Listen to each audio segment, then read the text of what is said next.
Hello दोस्तों, आइए चलते हैं बिहार सुबह की ताज़ा खबरों की ओर। लेकिन उससे पहले अगर आपने अभी तक इस चैनल को सब्सक्राइब नहीं किया तो कर ले, जिससे कि आपको बिहार सुबह की ताज़ा खबर रोजाना मिलती रहे। पहली और बड़ी खबर, बिहार में जदयू दे सकता है भाजपा को बड़ा झटका। ललन सिंह बोले, आगे साथ चुनाव लड़ना तय नहीं।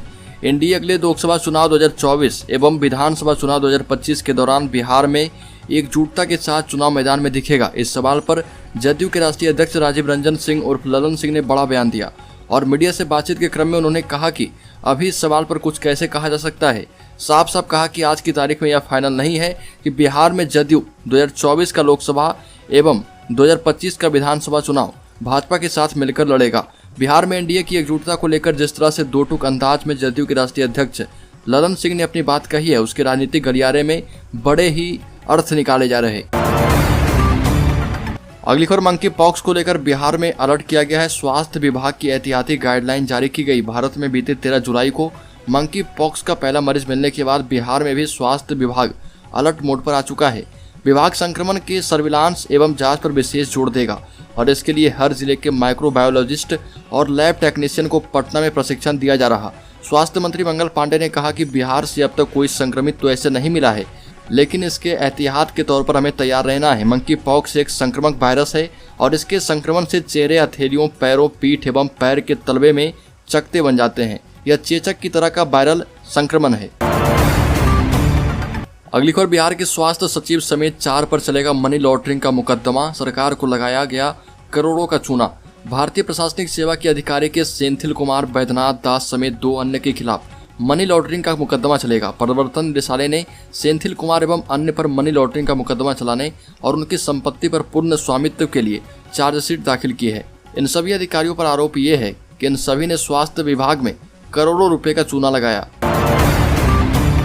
अगली खबर, बिहार में शराब की तस्करी करने वाली गाड़ियों को तुरंत पकड़ा जाएगा। जांच के लिए खास मशीन मंगवाई गई है। आपको बता दें कि बिहार में शराब की तस्करी रोकने के लिए मद्य निषेध विभाग ने हैंड स्कैनर मशीन मंगवाई है। इसके जरिए वाहनों के अंदर छिपाकर लाई जा रही शराब भी आसानी से पकड़ी जा पाएगी। बिहार में पहली बार गोपालगंज में यूपी बिहार के बलथरी चेक पोस्ट के पास इस मशीन का प्रयोग किया गया। वहीं स्कैनर मशीन से मालवाहक ट्रकों की जांच पड़ताल में काफी सहूलियत मिल रही है। उत्पाद विभाग के अधिकारियों का दावा है कि इस मशीन के आने से गाड़ियों में सामान के अंदर चोरी छिपे लाई जा रही शराब को आसानी से पकड़ा जा पाएगा। आज से यह मशीन काम करना शुरू कर चुका है। शराब की तस्करी को रोकने के लिए इस मशीन को विभिन्न जिलों के पुलिस को सौंपा जाएगा। अगली खबर, नेपाल से आई मुसीबत, कोसी बैराज के 41 गेट खोले गए। सुपौल एवं अररिया में बाढ़ से तबाही। पड़ोसी देश नेपाल से लगातार भारी बारिश के कारण बहुत ही ज्यादा तबाही आ रही है। सुपौल के निर्मली अनुमंडल क्षेत्र में कोसी तटबंध के भीतर बसे कई गांव में बाढ़ का पानी तेजी से फैल रहा। कोसी बांध के 8 गेट को खोल दिया गया है और हरियाही में कई खेतों में पानी जा चुका है, जिससे खेत में लगी फसलें डूब गई।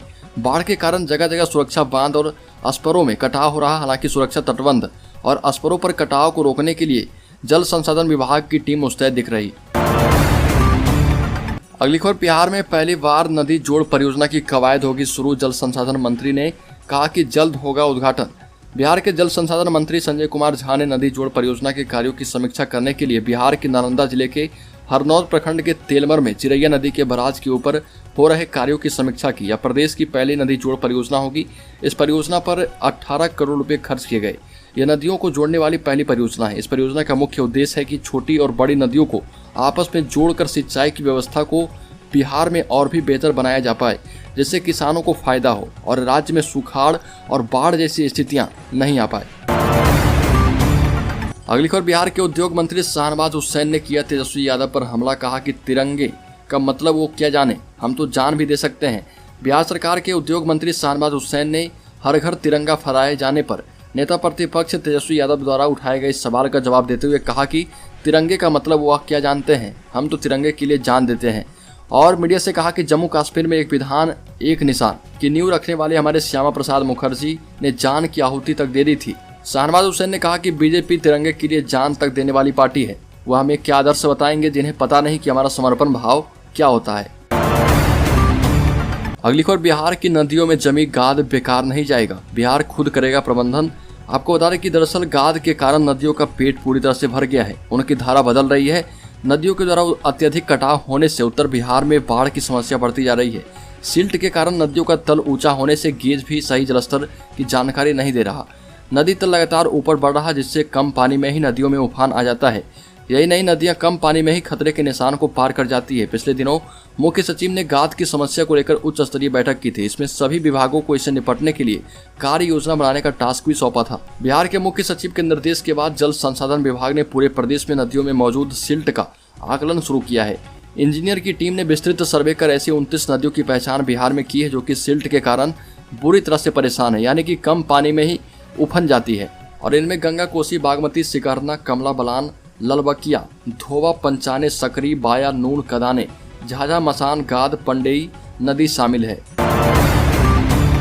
अगली खबर, पूरे बिहार में ट्रैफिक रूल पर होने वाली है बड़ी सख्ती। हर जिले में यातायात थाना खुलेगा। राज्य के सभी जिलों में यातायात थाना खोलने की कवायद तेज हो गई है। गृह विभाग ने जमीन की तलाश शुरू कर दी है। आईजी ट्रैफिक MR नायक से प्रस्तावित थाना भवनों के निर्माण के लिए जमीन की उपलब्धता की जानकारी मांगी गई। वहीं गृह विभाग ने संबंधित जिले के DM और SP को जमीन उपलब्ध कराने का निर्णय दिया है। सर्वोच्च न्यायालय की सड़क सुरक्षा समिति से संबंधित गृह विभाग के अपर मुख्य सचिव चैतन्य प्रसाद की अध्यक्षता में हुई समीक्षात्मक बैठक में इस बाबत निर्देश दिए गए। 28 नए यातायात थाना खोलने का प्रस्ताव बिहार में 38 जिलों के अलावा 2 अतिरिक्त पुलिस जिले हैं। इन 40 जिलों में से 28 में यातायात थाना कार्यरत नहीं है, केवल 12 जिले में यातायात थाने हैं। अब बिहार के प्रत्येक जिले में यातायात थाने खोले जाएंगे और ट्रैफिक रूल बेहद ही कड़ा किया जाएगा। अगली खबर, अब बिहार के कॉलेजों में छात्र छात्राओं की हाजिरी भी होगी हाईटेक। बंक कर फिल्म देखने निकले तो पक्का फंसेंगे। अगर आप बिहार के किसी कॉलेज में पढ़ते हैं और क्लास बंक कर फिल्म देखने जाते हैं या फिर क्लास जाते ही नहीं, तो चेत जाइए, क्योंकि अब प्रॉक्सी अटेंडेंस के दिन लदने वाले हैं। आपको कॉलेज में कॉर्पोरेट जगत के कर्मचारियों की तरह बायोमेट्रिक हाजिरी लगानी होगी, ताकि कॉलेज ये सुनिश्चित कर सके कि रोज आप ही क्लास करने आते हैं। शिक्षकों की बायोमेट्रिक उपस्थिति प्रणाली को अनिवार्य करने के बाद राज्य का शिक्षा विभाग अगले साल से राज्य के सभी उच्च शिक्षा संस्थानों में छात्रों के लिए भी ये व्यवस्था शुरू करने की योजना बना रही है। शिक्षा विभाग के अतिरिक्त मुख्य सचिव दीपक कुमार सिंह ने चांसलर को भेजे गए पत्र में लिखा कि नई प्रणाली लागू होने के बाद छात्रों को उनकी उपस्थिति के आधार पर ही परीक्षाओं में बैठने की अनुमति दी जाएगी। अगली खबर, बिहार के बेगूसराय में वेतन रिलीज करने के लिए शिक्षक से घूस मांग रहे शिक्षा विभाग के एक किरानी को निगरानी की टीम ने दबोचा है। आपको बता दें कि बेगूसराय में निगरानी विभाग ने बड़ी कार्रवाई करते हुए 10,000 रुपये घूस लेते हुए एक लिपिक यानी क्लर्क को रंगे हाथ गिरफ्तार किया। गिरफ्तारी के बाद निगरानी विभाग की टीम आरोपी लिपिक को अपने साथ पटना ले आई है। आरोपी जिला शिक्षा प्राधिकारी कार्यालय में कार्यरत क्लर्क किशोर कुमार यादव है, जो कि एक नियोजित शिक्षक से वेतन रिलीज करने के एवज में घूस मांग रहा था। फिलहाल निगरानी की टीम किशोर कुमार यादव से पूछताछ कर रही है। अगली खबर, बिहार के पूर्णिया जिले में अपार्टमेंट, नर्सिंग होम, मॉल और बड़ी बिल्डिंग पर गाज गिरने वाली है। होमवर्क करने के बाद नगर निगम की टीम इसकी तैयारी में जुट गई है। हालांकि कई लोगों को नोटिस चली गई है, पर निगम सीधी कार्रवाई के पक्ष में है, यानी कि बुलडोज करने के पक्ष में है। समझा जाता है कि निगम की टीम बहुत जल्द नक्शा के हिसाब से स्थल निरीक्षण करेगी। निगम यह देखना चाहती है कि जिस तरह नक्शा बना है उस हिसाब से निर्माण हुआ है या नहीं। खबर है कि कार्रवाई के दायरे में न केवल नए बल्कि 10 वर्ष पूर्व बने हुए मकान, मॉल एवं नर्सिंग होम भी आ सकते हैं। नगर निगम ने भवन निर्माण में नियमों एवं नक्शे की अनदेखी को गंभीरता से लिया है। अगली खबर, देश में 2024 तक बनेंगे 26 ग्रीन एक्सप्रेसवे। गडकरी ने कहा कि दिल्ली से जयपुर का सफर 2 घंटे में और मुंबई तक 12 घंटे में पूरा कर देंगे। 2024 खत्म होने से पहले नितिन गडकरी ने बड़ी घोषणा की। NHAI की आर्थिक स्थिति बहुत मजबूत है। नितिन गडकरी ने कहा कि मैं सदन में ऑन रिकॉर्ड कह रहा हूं कि मैं हर साल 5 लाख करोड़ रुपए की सड़क तुरंत बना सकता हूं। 2024 खत्म होने से पहले देश में 26 ग्रीन एक्सप्रेसवे हाईवे बनाए जाएंगे। इन पर 125 से लेकर 130 किलोमीटर प्रति घंटे की रफ्तार से सफर पूरा होगा। सड़क एवं परिवहन मंत्री नितिन गडकरी ने संसद में ये बात कही और दावा किया कि 2024 खत्म होने से पहले तक देश का रोड इंफ्रास्ट्रक्चर अमेरिका की टक्कर का होगा।